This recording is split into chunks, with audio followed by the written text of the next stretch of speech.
Thank you so much. Good evening, buenas noches. Welcome everyone to the 2022 Hispanic Heritage Panel hosted by the Historical Society of Palm Beach County. I am Milton Segarra, Chief Marketing Officer of Discover the Palm Beaches. I've been here 2 months. What a great place to live. I mean, this is beautiful. My family and I, we love it here. This is the best place to be. So we're so grateful to be and becoming part of this phenomenal community. So thank you so much. Our organization is the official marketing destination for the entire county, and we take this very seriously. I'm happy to fill in tonight for our CEO and President, Jorge Pesquera. Jorge, as you know, it's a member of the Historical Society's Board of Advisors, and it's a pleasure to be here to hear this panel and the discussion they will have for such an important topic about Hispanic heritage. First of all, on behalf of our organization, I would like to congratulate Jeremy and all his staff for the phenomenal work they have done in performing and preserving the county's history. And we're proud to support a team that acts with such passion and fervor. We are known, as you know, as America's first resort destination, thanks to our rich history of hospitality based on the vision of one man, Henry Flagler, who laid the tracks and the foundation for the torch that we're carrying tonight. Regarding our brand positioning as a destination, we emphasize that the Palm Beaches is a community that welcomes everyone. And I truly believe that tonight's event celebrating Hispanic Heritage Month reaffirmed that we're all striving to live up to that promise and embrace the diversity within our community as well as our visitors. Diversity, equity, and inclusion are one of the main strategic pillars of Discover the Palm Beaches, not only in how we hire people to our organization, but certainly in every single opportunity that we market the importance of diversity, equity, and inclusion to all of our visitors, no matter from where they are coming. But everything starts with discussions like the one we're having tonight. So be willing to listen and to learn. For me, it's very important nowadays to learn, unlearn, and relearn. And as a society, we need to do that actively.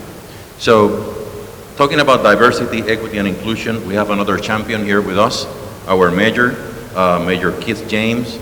So please, Mayor, I'm sure you want to say a couple of words. Again, thank you so much, and welcome to this phenomenal panel.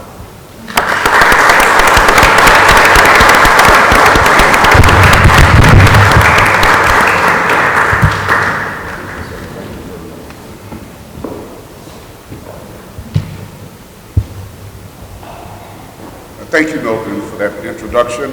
Buenas noches. Buenas noches. It is truly an honor to join you all this evening to celebrate Hispanic Heritage Month, hosted by our friends here at the Historical Society of Palm Beach County.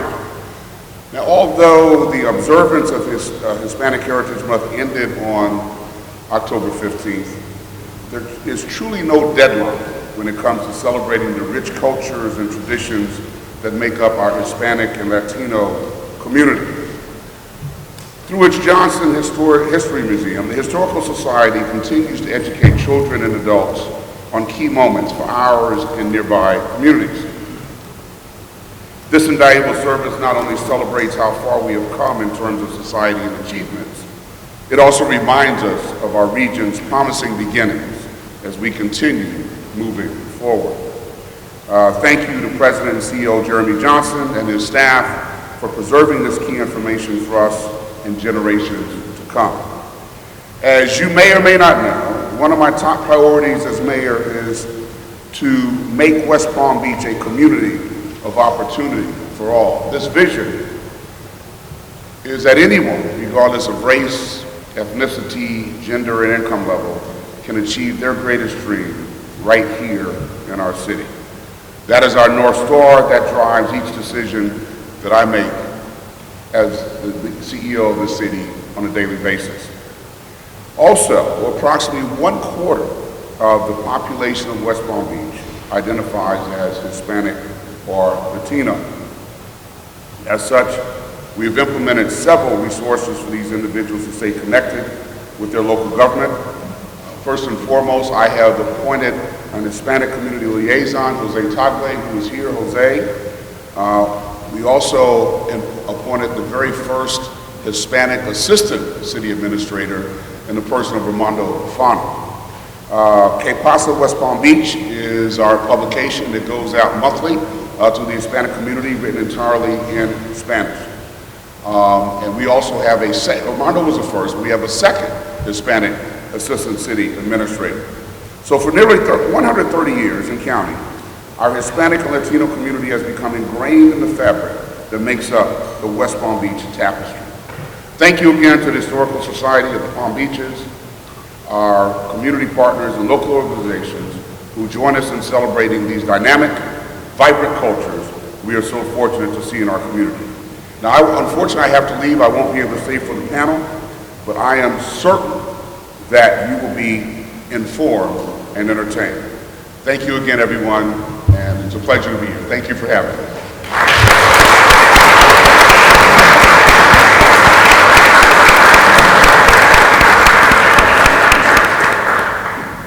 Good evening, everyone. I'm Maria Antuna, the CEO of the Hispanic Chamber of Commerce of Palm Beach County, but I'm also a proud board member of the Historical Society. So we thank you for being here tonight.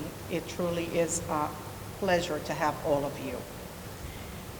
I'd like to please note that our list of sponsor and host committee is here on the board, so we'd like to say thank you to each and every one of them for supporting this event tonight. Tonight you're going to hear some stories that are going to be personal and they're going to be very, very hard to hear. I myself arrived from Cuba in 1962. My family fled from communism, as we know, from Cuba. We arrived here in Miami, we were processed, and my father worked 5 jobs for 3 years, and my mother sewed till 3 o'clock in the morning and sold sweaters the following day. She did that for 1.5 years. My brother was born at Jackson Memorial as my mother was pregnant.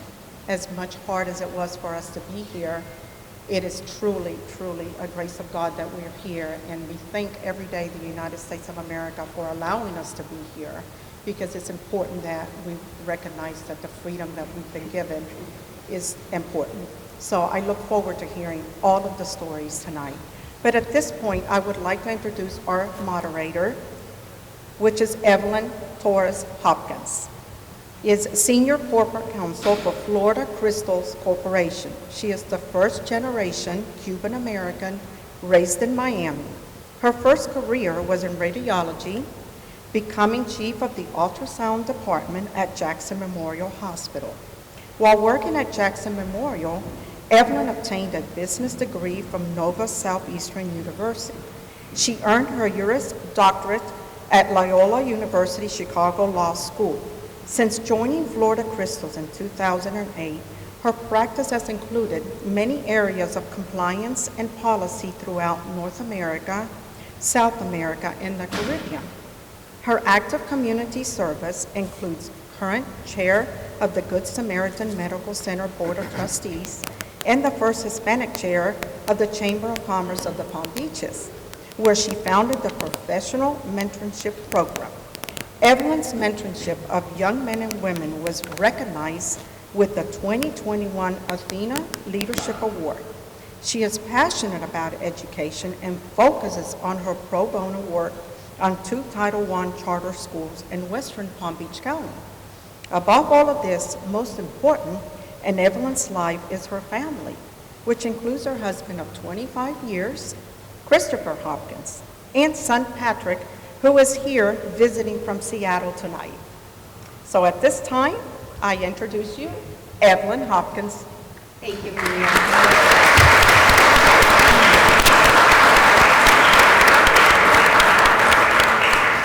Bienvenidos, welcome everyone, and thank you for sharing your evening with us. Before I introduce the panel, I hope to have a very engaging conversation with these 4 individuals that have agreed to share their time with us tonight. I am excited to welcome them. They are outstanding representatives of our Hispanic and Latino community.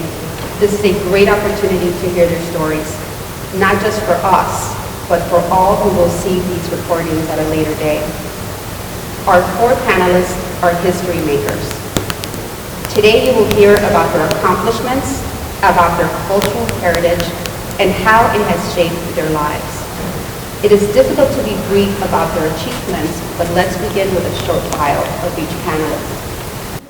Adriana Gonzalez is an attorney with Gonzalez and Cartwright, PA. Born in Colombia, her family moved between Colombia and the U.S. until settling in South Florida when Adriana was 9. She received her Juris Doctorate from Florida Coastal School of Law and holds a bachelor's degree in public communication from Florida Atlantic University. In 2010, Adriana started Gonzalez and Cartwright. She has filled leadership roles in multiple organizations, including as the first female president of the Palm Beach County Justice Association and past president of the Palm Beach County Hispanic Bar Association. Adriana has 2 sons. Adriana, can you share their names and age? Sebastian, 12, and Channing, 9, and they're sitting right at the front row. Welcome. Thank you. Our next panelist is Rick Gonzalez. He is the president of REG Architects, which he co-founded in 1988 with his father, Ricardo. May he rest in peace. Thank you. Rick was born Ricardo Enrique Gonzalez in Havana, Cuba, and emigrated to Miami as an infant with his large family. During his youth, the family lived in Costa Rica and Miami. Rick studied architecture at Catholic University in Washington, D.C., and in Guatemala, Costa Rica, and Italy. Rick has helped to restore many historic structures, including Mar-a-Lago, the Harriet Himmel Theater, and this 1916 Palm Beach County Courthouse.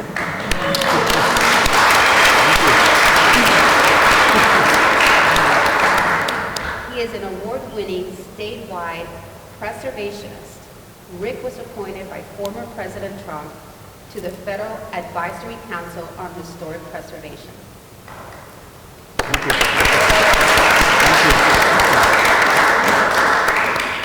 Our next panelist is known to everyone, Felicia Rodriquez. She is the WPBF 25 news anchor at 5, 6, and 11 p.m. She was born in the Bronx, New York, to Puerto Rican parents and moved to South Florida as a teenager. She holds a telecommunications news degree from the University of Florida, Gators, and a meteorology degree from Mississippi State University. After starting her broadcast career in Panama City Beach, Felicia joined WPBF 25 News in 1998. Her work has been recognized with an Emmy Award and as a Hispanic Women of Distinction in South Florida.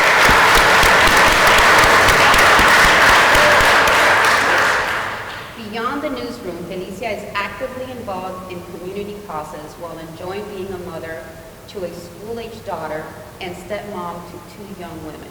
Thanks. Felicia, thank you for being with us today, and I hope your 5 p.m. viewers can forgive us for taking you away from us. Thank you. Next in our panel is Maricela Torres. She is the co-founder and executive director of Esperanza Community Center in West Palm Beach.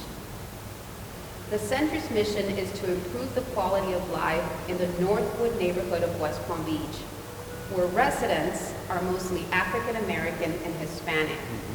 The center's focuses on helping day laborers and families. Maricela started life in a remote village in Mexico, in a mud hut with no utilities. At age 10, she moved to California, then at 21 to Palm Beach County. She has earned a bachelor's and master's degree from Palm Beach Atlantic University. In addition to overseeing Esperanza, Maricela works full-time at Florida Crystals Corporation. Maricela, it is an honor to be your coworker. Juggling all your obligations is not easy, although with your grace and dedication, you make it seem very easy. Please welcome our panel.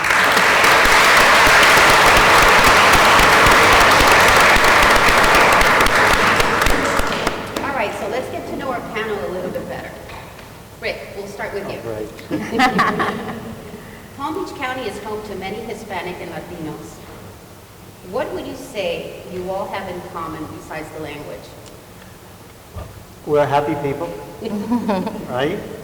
We enjoy things like this, conversation, get-togethers.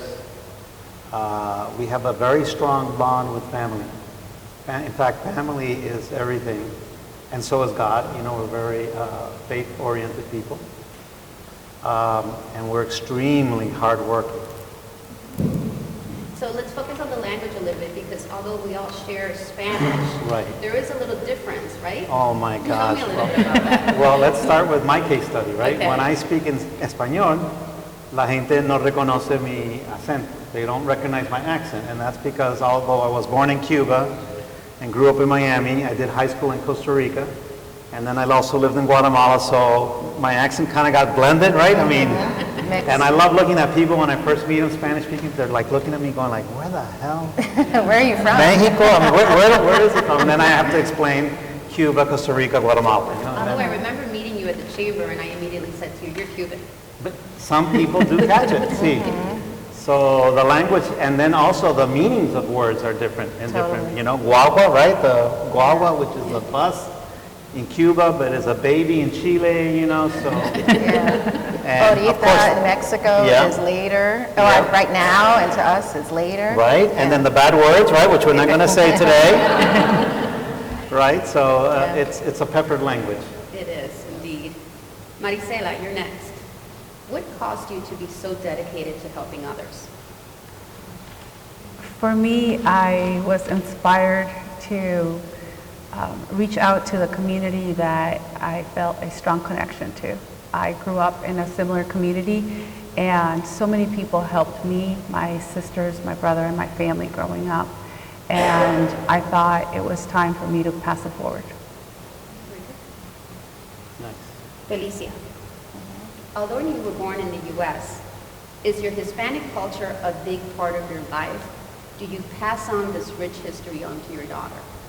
I try to every day. I really do. Times she's a little resistant to learning the language, but then I think back and my mom says, well, you were too. You know, when I was young, she would say, you know, you would always say, don't speak to me in Spanish, speak to me in English. But because when I was young, we grew up in New York, and I was in a neighborhood with predominantly Irish and Italian kids. And so we were the few Latinos in the community. And so all my friends were white kids. You know, I didn't have other Hispanic friends growing up in the Bronx. So I was like, what do I need to learn Spanish for?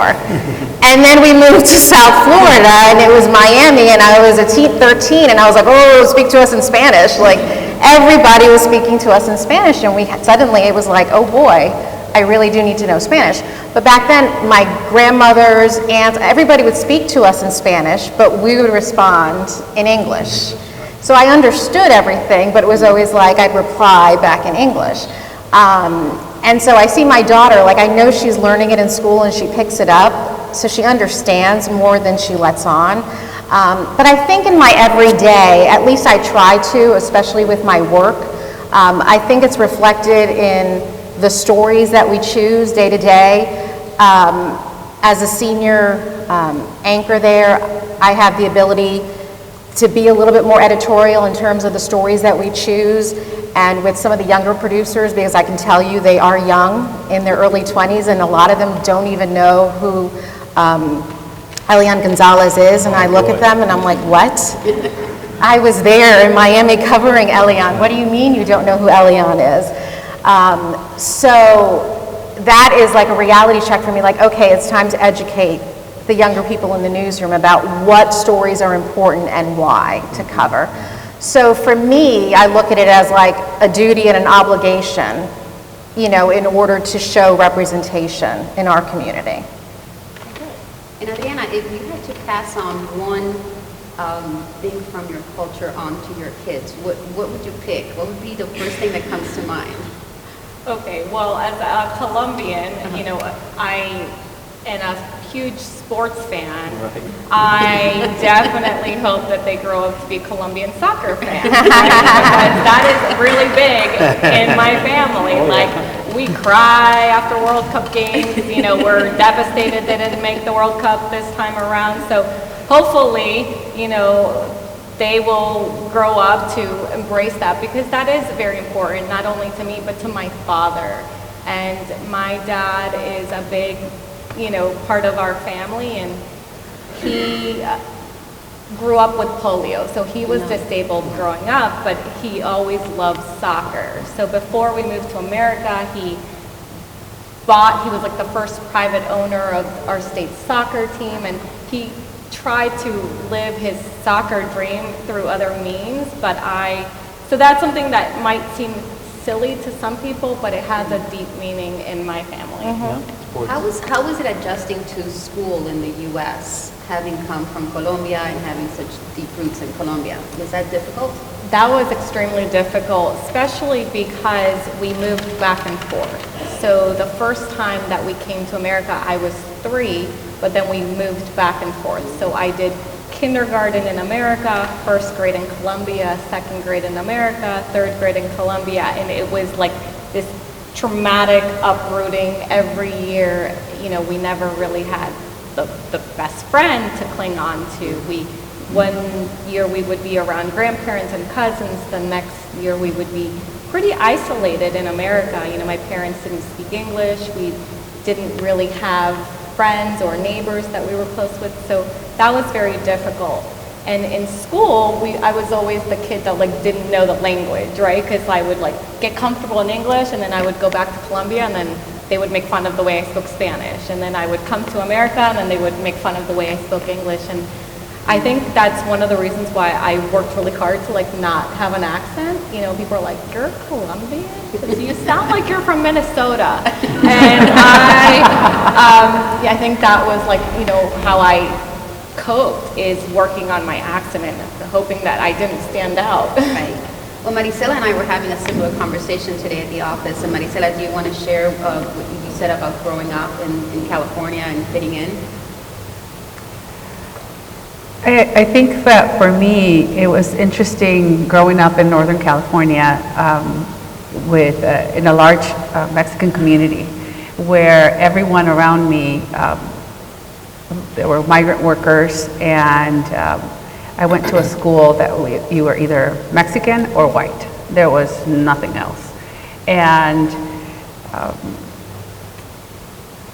as I grew up, when I started going back to Mexico, I wasn't Mexican enough, but when I came back here, I wasn't American. And in Mexico, my Spanish sounded muy americano, and here it sounded, now when I go back to California, people say you sound Cuban. And which is interesting, because people here will say, "Oh my gosh, you sound so Mexican," right? So there's always a lot of messages that I think a lot of us get, which really make us try to, at least for me, try to find, where do we belong? Where do I fit in? Who's my tribe, right? If any at all. Sometimes it's isolating. It is, and it's a story we hear a lot from children Yes. who immigrate. Thank you for sharing that. Rick, Yes. you have a passion for historical preservation. Where does that come from? Did your family's exile play a part in that? I think so, yes. My father went to University of Villanova in Havana, and the university closed after his class was the second class to graduate. And then, of course, Fidel Castro shut it down because it was a Catholic private university, and, things changed in '59. So he worked in Havana, which is a World Heritage City, there's a lot of history there. And he would share stories of Havana with me, and Cuba in general. And then, and then also the fact that we lived in Costa Rica, where there's a lot of history. Urban, at the age of 13, I was taking the bus, 3 buses, from my house downtown to my school, and I could see the history of what it meant to live in a walkable, historic, connected city, which is a goal I've pursued my whole life in my practice, that cities need to be, complete and not suburban and sprawlish, so, and of course, getting my education in Washington, D.C., I mean, the architecture, the history, the urban planning, it's the best place to do that. And although I did get accepted to the University of Florida, I ended up going to DC because of the urbanism, because of that, you know. And UF is a phenomenal school, but I really wanted to learn more about city planning and urban planning. You wanted to go outside of the nest. Yes, out of the state. Yes, yes. Excellent. Maricela, you are very dedicated to helping our local Hispanic and Latino community. What empowered you to take the first step to open Esperanza Center? What led you down this road? I saw a need, and as I questioned myself, as I, made a comment, someone should do something about this. I thought, well, who is that someone? Why not me? Why couldn't I do this? And so I shared my thoughts with my husband when I came home that day, and he just looked at me like I was crazy. And he asked me, where's your business plan? Where's your funding? What about this? What about that? I said, I don't know. It's all going to work out. Exactly. And he said, oh, okay. But it did. I think that when we're inspired to do something that's a calling, I heard this calling to do something about the need that I saw in the community. It's amazing as we share the story or the needs with others want to help. And that's what has happened with me. It's not just something that I have done on my own. It's taken so many people that have helped me, that have encouraged me, that have given me funding, volunteer, served on our board, taken my phone calls when I feel a little deflated. So it's definitely taken a community to also keep it going. It sounds like the work that you do there, the people that you meet are what keep you going. I think that's what I'm hearing. Absolutely. The personal stories that I hear or the people that I interact with, they touch me in a way that really, truly motivate me and inspire me. Avellana, how has the immigrant experience affected your life? Oh gosh, I mean, it impacted or affected my life at every level possible.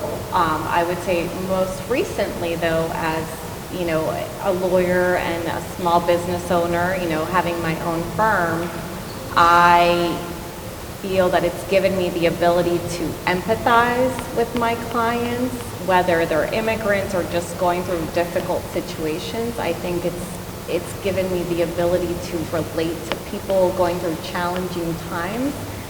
But it's given me a purpose to do more, right?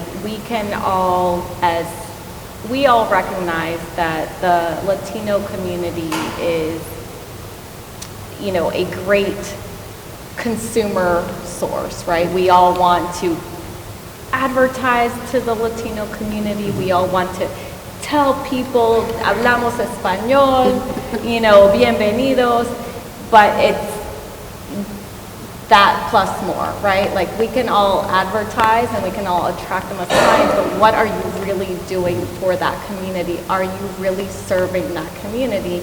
And I think the fact that I'm an immigrant, that I remember what it's like to be in this country. And I remember sitting with my parents as they were trying to purchase their own home, translating for them because they didn't know what, I'm 9 years old and I'm translating for them what they're signing, or going with them to go buy a car. And so it's given me the ability to understand what they're going through and not just like advertise and market to the Hispanic community, but I feel like we truly serve the community. Yeah, thank you. Felicia, I remember growing up in Miami and watching soap operas, and I couldn't understand why everyone was blonde. Yeah. And everyone's hair was in place and they didn't have curls. And why were they wearing sweaters when it was 98 degrees in Miami? It was just completely foreign to me. And I finally, as an adult, I realized it's because I wasn't looking at someone who looked like me. So So you will have a very important role, and I'm curious to see how in your professional life you are conscious about representing your ethnicity. You know, I think this job has really taught me that. Early on in my career here, I was told to go out to Roger Dean. We need you to shoot this. We need you to get some video. There are some kids from the Glades that are going to be out to watch a game. And there were Hispanic and Black kids that were out for the day. And when these kids got off the bus, they were just ecstatic to watch the Cardinals and, you know, the Mets play, no, not the Mets, the Cardinals and, Marlins? Thank you, the Marlins were still there. I'm talking like Way back? way back. The Marlins, No, the Mets from St. Lucie? yeah, still there. Okay. The Expos. Was it the Expos? No, the Expos were in West Palm. No, they were, The Braves. The Braves. That's right, Thank the you. Braves. I knew it wasn't the I was like, it wasn't the Marlins, it was the Braves. Thank you. So the kids get off the bus and they're so excited, and I was like, okay, I have to get sound with, you know, a couple of these kids. So I grabbed the mic and I asked the person they were with, is it okay if I interview some of the kids? And he's like, sure, I can grab a few of them for you. So they grab a few of them for me. And this one Hispanic little boy, I will never forget him, he goes, hey, what are you? And I said, I'm a reporter. He goes, but are you Spanish? And I said, yeah. He goes, what's your name? And I said, Felicia Rodriquez. He goes, and he hits his friend next to him. He goes, hey, she's Hispanic and they let her on TV. I didn't know whether to laugh or like a tear or because I was just like, in the moment, I think I just kind of chuckled. But I remember calling my mom, and it was just kind of like one of those aha moments for me, because I thought, wow, for this kid, obviously the game was the highlight of his day, but in a way he kind of made my day, because it was that realization for me, like, okay, I just showed that kid that you can do it. You can be anything you want, and yeah, they let Hispanics on TV now, you know? I mean, this was 24 years ago, 23 years ago, because next year I'll be celebrating my 25th year at the station. So this was a long time ago, and that kid is in his 30s now. Lord have mercy. I bet you he still remembers that. I don't know. He probably just remembers the game, but I remember it. And that's my point, is that for me, it was like that moment that I thought, okay, wait a minute. It's more than just, you know, I have to remember that this is, you know, for me, I like in the beginning, I looked at it as a job, but for what it represents for so many other people, Yes. I have to look at it as it's representation, you know, and I've learned over the course of the last 20 years that, thank you guys, it'll be on at 11 tonight on WPBF.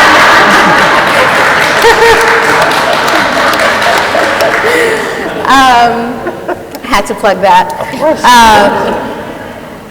You know, what I've learned over the course of the last, you know, almost 25 years is that representation at every level, whether it's local, you know, city, national, on television, in the movies, representation is so important. People need to feel like they're being seen and they're being heard and that somebody understands them. And for that little boy, I was that day, you know, or that week. And that just made me feel so good. You know, and I know I've had those aha moments with other people. Like, I walk into somewhere and I'm like, oh, another Latina, okay. You know, and I'm sure all of you, you know, whatever your background is, you've had those moments. So I think that's, for me, what's so important. And I bet it was particularly interesting to see you in an American channel, because for me to see people that looked and sounded like me, I would have to watch, you know, Spanish TV, Right. or Telemundo, and then I didn't really necessarily look that way. Correct. Again, like, to Maricela's point, it was very unsettling for a child, and so today to have that. Right. I remember growing up in New York, I would watch Eyewitness News, Channel 7, and I remember Gloria Rojas. She was a reporter, a Puerto Rican reporter. She recently died a few months ago. And I would, pretend. My mom's like, you were always signing your name, like autographs. And I was like, never wanted to be a celebrity or, that was never my goal. But she was like, you were always asking questions. And I went to a Catholic school in the Bronx, and the nuns would get annoyed with me because my mom said I was always asking like too many questions, like, but why? My mom's like, well, you're not satisfying her need to know. My mom's like, so I always thought you were argumentative too, so either you were going to be a lawyer or a journalist. You made the right choice. Yes, you did. So I think so too. I think I made the right choice. I'm pretty happy with my decision. We're very fortunate to have you in our community. We're very fortunate to have all of you on so many levels as role models, as inspirations, as community servers, and you're truly history makers. Thank you. So before we come to an end, during the reception, we gathered some questions, and as I call your name, if you're still here and have your questions, that would be great. Our first person is Joe Chase. Uh-oh. For those of you with children, how will you ensure that your heritage will be passed along by your children to successive generations? I can start. My mom is really good with talking to her and telling her stories about our family and traditions. I do as well, and tell her she loves stories, family stories. And so I try to do that. She loves her rice and beans. So she loves some of the Latin food, the Spanish food. And I took her we had, Dina's here, we had the Hispanic Heritage Parade over the last weekend, even though it got rained out. But we still made the best of it, and we rode in that cute little bus. So I explained to her, where you would find a bus like this, and I take her along to all these events with me, and sometimes I feel like I'm dragging her around, but I want her to see, I just want her to learn, I want her to get out there in the world, and I want her to see like everything that's possible, and I want her to learn all about her, so she knows, like her dad will say, well, you're part Jewish. She goes, I'm Puerto Rican. She's only 7. And I was like, well, you're half and half. And she's like, Mommy, I'm really Puerto Rican. I'm like, okay. So yeah, she's got the stubborn streak. So I try to do as much as I can to, encourage her and tell her all about our history. And we took her to Puerto Rico a couple of times and show her the sights and stuff. So.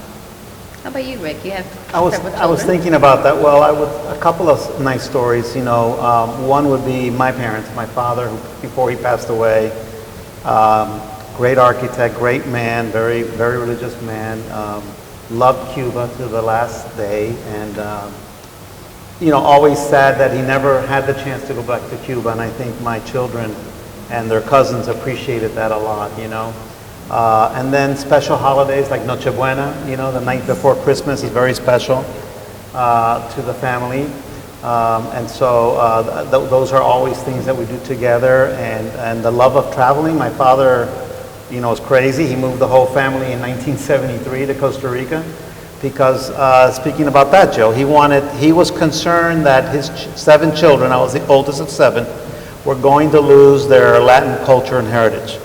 So he got this, and he had a successful small architectural firm in Coral Gables. He sold it, and he said, we're moving to Costa Rica because I want you all to, he actually went to Venezuela, Colombia, Guatemala, and Costa Rica, and he landed in Costa Rica.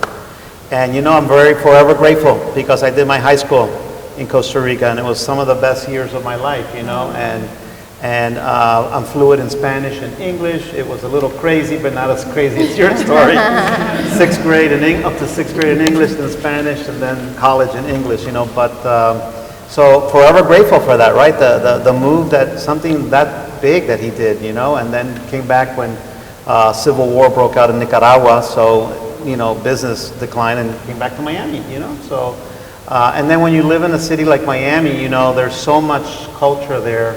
And now it's even up here. I remember in 1985 when I came here, everybody was Southern, you know, it's like you got in an elevator and it was a different culture. And that culture has changed now, right? It's amazing. Spanish. Now you hear spoken. Spanish You're in like, the elevator. whoa! Wow, you know, so you get to hear, you get to hear that. And so, and who would have thought? I was thinking when you were talking about my daughter, I have 4 children, 2 boys and 2 girls. My daughter Estelle is living in Calle Ocho, right? The best urban street in South Florida, right? On the 4th floor of a 12-story building. Wow. And she teaches kindergarten in an Italian Montessori on Brickell. Wow. And I grew up on 17th, 10 blocks away from where she lives, 55 years ago. That's awesome. So full circle, right? You know? And Ricardo joined our firm in April, you know, Oh, that's awesome. And his wonderful stepmom, my wife, is from Colombia, so they're really getting a very rich cultural mix, right? Cuban, Colombian, his mom is Mexican, Irish, so, you know, they are getting it all. Also, una mezcla. Joe, to sum that up, I think there is a degree of pride with being Latino or Hispanic. And I do remember my son calling me from Syracuse because he was super excited that his Uber driver was Cuban. And he couldn't figure out how a Cuban made it to Syracuse, but we're everywhere. Oh my God, yes. Yeah. It's so true. Rick Guerrero. How have you guys overcome not letting wherever you guys have been assimilate you while you maintain your cultural identities? Great question. Maricela, do you want to start us off? For me, I'm very clear on who I am, and my sense of worth and sense of what I bring to the table is not necessarily based on other people's acceptance, which can be difficult to sometimes navigate through. But I know that for me, I listen to Spanish music, we cook. Well, if I cook, I only cook Latin foods, and I am that aunt in our family that always speaks Spanish and always asks the kids, "No me contestes en inglés," right? And they're like, "Okay," and they attempt it, right? Because it's important to me that we preserve our culture. But for me, my worldview, my sense of self, is definitely Latina. And I think that's how I go through life every day. And how about you, Adriana? Well, I mean, I think that this is why these events are so important, right? Because it gives us the opportunity to reflect on our backgrounds, the sacrifices that our families made, how hard they've worked. We get to hear from other stories, other families, what they've been through. I get to see all these faces of so many people that I admire in the community, and I know their success stories, and it's just having these moments where we get to celebrate where we've come from is very important to maintaining our identity as Latinos and being proud of it. And so I want to thank the Historical Society of Palm Beach County and the board and the staff for throwing this together, because it's really important. And it was really important that my kids were here today. They're 9 and 12, and my nephew's here. He's 26, and he's helping hold down the fort. You know, but it's you know, staying connected with your family, and I'm very lucky that I have my parents who live 5 minutes away, and my sister lives 10 minutes away. My nephew works at my firm. So I have that close bond, but it's important to have these events, and it was important for them to be here so they could hear not only their family story, but other stories, and for them to hear that even though we all come from different countries and different places, or our families do, they belong here as well, and that they have a place here in Palm Beach County.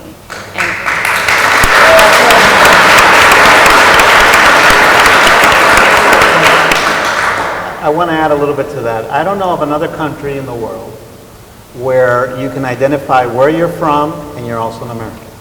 What I mean by that, right? Cuban, American. Mexican, American. Puerto Rican, Puerto Rican. We're Americans. Colombian American, right? I mean, is this the greatest country or what, right?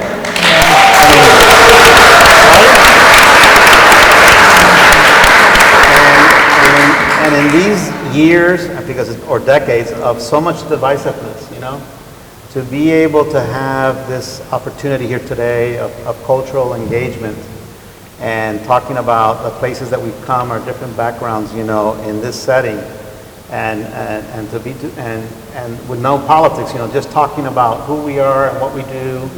You know, it's kudos to the Historical Society. Really, Jamie, Taylor, Sherry,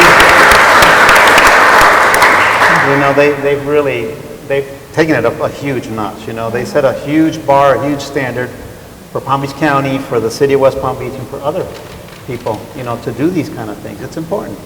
And I'm going to take the liberty of skipping the last question because I want Felicia to have an opportunity to answer that same question. Oh, thank What you. have you done to keep your identity? You know, I think family keeps me grounded, especially Yes. my family. They don't care what I do. You know, my brothers and sisters, they keep it real, and we're all very close. My girls, my daughters, again, it's in this job where it's about how you look, how you act, you know, are you pretty enough? Are you skinny enough? Someone else is always deciding whether or not to renew your contract for another 3 years. Your fate is always in someone else's hands. So for me, it was so important to be in South Florida and to be close to my family. Yeah. I knew that when I graduated the University of Florida, that I needed to get to, you know, I needed to stay in Florida. So my first job was in Panama City Beach. And that was like Alabama. It was like lower Alabama.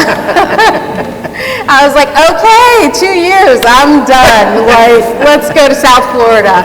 And thank goodness I found West Palm Beach. Yes. And I thought, okay, 3 years here, and I'm going to go to Miami. 3 years. And then, okay, another contract. All right, 2 more years, and then I'll go to Miami. And before you know it, 10 years had passed, and I was like, well, what am I going to get after 10? I've been here 10 years, and at this point, I had fallen in love with West Palm Beach, you know, and I was like, I'm good, you know, and now I'm thinking about it, and I'm like, oh my gosh, like, next year is 25 years. It's like, how on earth did that happen? Like, I don't feel that old, but that's what happens when you start a job at 25, you know? You started at 10. I started at 10, correct. Prodigy. I was a prodigy, thank you, Rick. But I think it's just a matter of just like, it's so important, like you said, you got to know who you are and where you want to be. And for me, that was about being close to my family because they're my people. So I knew as long as I had them nearby, I was going to be okay. So I have one more question. And I'd like for each of you to take a moment, think about it, and answer me. What advice would you give 15-year-old you? And something that the children that will be watching this video could take, what nugget would you leave them with? Well, around that age, I had got some excellent advice from my mother. And she said to me, you know, I was a little bit younger. I was at the finish. I just moved from Miami to Costa Rica and getting ready to either go to an all-boys Catholic prep school, which is what she was trying to get me to do without doing me so, or stay in a mixed school, you know. And she says to me, you know, Rick, you should do always in life your education as best as you can. And I said, why, Mom? And she goes, because they can't take it away from you. And I said to her, well, what do you mean by that, Mom? Well, your grandfather lost his farm in Cuba. Your other grandfather lost his banking job. We left with you as a 3-month-old baby and 1 suitcase, and we left everything. They were 27 and 25. Imagine, right, leaving everything, 27, 25. But the one thing they couldn't take from me was, in her case, CPA, and my dad, architect, so education. And so I would tell young people, 15-year-old people, and I love the Junior Achievement, you know, Claudia's program, and I've gone to Forest Hill High School a couple of times, and I tell them that, you know, you might be messing around, it's high school. No, you know, do the best you can all the way through college, and then continue your education, travel, always learn, because they can't take that away from you. And socialism and communism will take everything away from you, but they cannot take what's in here, right?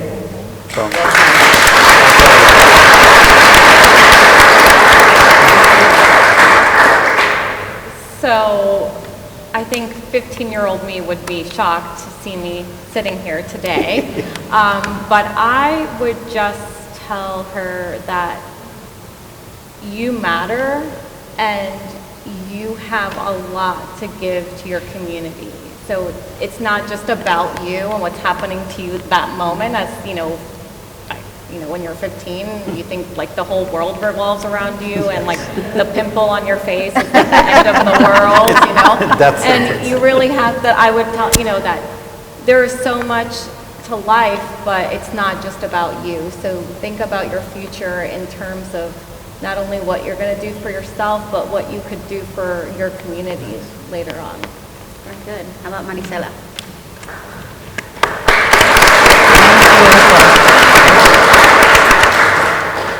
I would tell myself to not be so scared. I was a scared kid. And I would just tell myself to be myself, be my authentic self, and show others, allow others to see who I am, and not cover that up in behaviors that were based on fear and just in shame. That's it.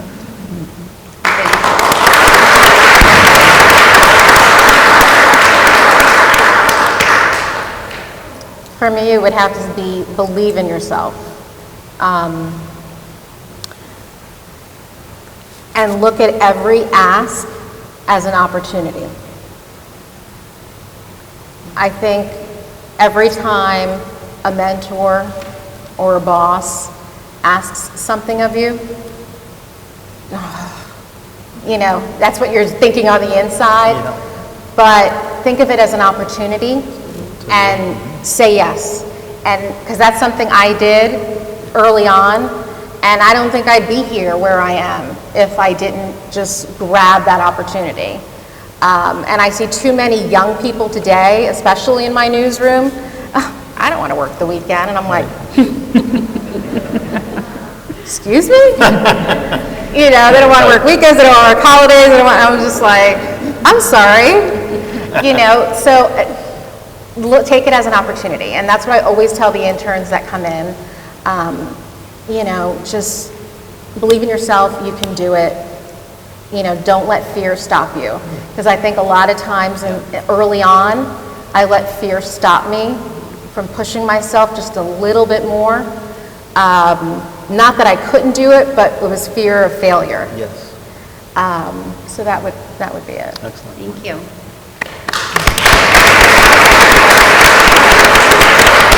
I want to thank you all for your candor, for showing us and sharing with us your vulnerability and your stories. I count myself lucky to be up here sharing the stage with the four of you, my friends, my colleagues. Thank you so much for tonight. Thank you. Thank you.